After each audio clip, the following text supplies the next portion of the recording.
Wenqi Wang pour showroomprivé.com. On a effectivement un gros catalogue qui référence plusieurs marques, qui sont des marques éphémères.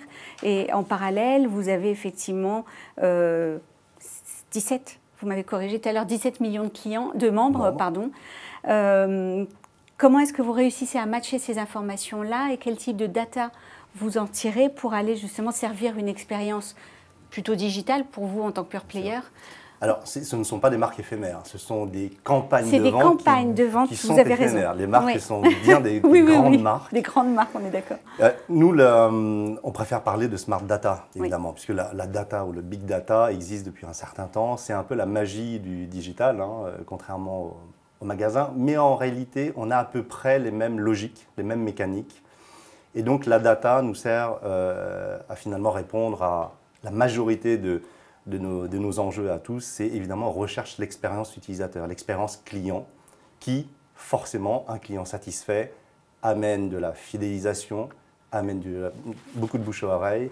Et donc, ça nous permet à la fin aussi d'acquérir de nouveaux membres et des nouveaux clients. Donc ça, c'est en première ligne. Donc, qu'est-ce que l'on fait ?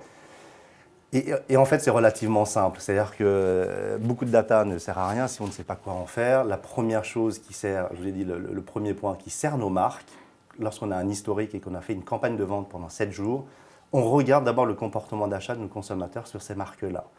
Et on regarde ce qui marche. Et on sait que le top noir, en ce moment, marche mieux que le top mauve, par exemple, parce que ce n'est pas forcément la tendance.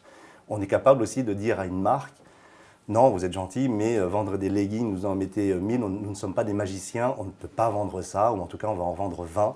Et donc, on n'est pas capable de vous déstocker ce type de produit. Donc, ça sert à la fois à notre connaissance, on va dire métier, donc pour mieux acheter, et pour aider nos marques à mieux contrôler et à mieux faire circuler leur flux. Ça, c'est le premier point. Le deuxième, évidemment, qui nous intéresse aussi davantage, c'est le comportement d'achat. Et on va regarder, nous, la rapidité, la réactivité de nos membres qui deviennent des acheteurs, parce que s'ils étaient tous acheteurs, on serait bien au-delà. Mais on va de plus en plus vite. Donc en fait, un membre qui s'inscrit aujourd'hui achète de plus en plus vite, mais parce qu'on est sur un effet de balancier, il faut qu'il y ait l'offre en face. Et pour ça, on étudie le comportement d'achat, on étudie aussi un certain nombre de demandes, de requêtes de nos consommateurs. J'aimerais bien voir cette marque-là. Et donc on va faire le travail inverse et aller chercher les marques et dire « vous êtes très sollicités, venez chez nous ». On va regarder la répétition d'achat, puisqu'au bout du compte, nous, en tant que commerçants, c'est évidemment, on va regarder le coût d'acquisition et on va rechercher l'efficacité commerciale. Et un client en moyenne, chez nous, va commander 5 fois dans l'année. Et si on prend les plus gros, c'est quasiment 36-37 fois dans l'année. Donc on est un produit, on est plutôt un site web très addictif et on veut faire monter d'un cran tous ces niveaux pour que finalement on achète de plus en plus. Ça nous permet d'élargir les gammes de produits aussi. Donc on fait du voyage, on fait maintenant du vin, on fait beaucoup de choses, mais on reste très ciblé. Ce qui m'amène sur un autre sujet évidemment, lorsqu'on recherche l'efficacité, c'est de cette data, comment la tourner à peu près en temps réel. Et on va parler évidemment à terme, pas encore là tout de suite, de personnalisation dynamique, parce qu'on a un autre enjeu dont je n'ai pas parlé, c'est évidemment la mobilité chez nous. La mobilité, ça veut dire les applications mobiles. On a déjà aujourd'hui 50% de nos visiteurs qui proviennent du mobile pour à peu près 40% du chiffre d'affaires.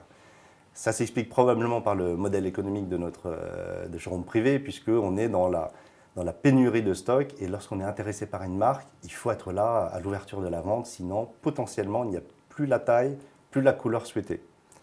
Et donc, la data nous permet demain de mieux agréger la typologie de produits et d'être encore plus efficace, puisque vous savez que sur la mobilité, lorsque vous êtes en déplacement, vous avez besoin de trouver le produit encore plus rapidement et de pouvoir acheter lorsque vous êtes en transport en commun, parce que si vous êtes à Paris, c'est en moyenne 20 minutes passées en transport en commun. Donc vous avez besoin d'aller très très vite.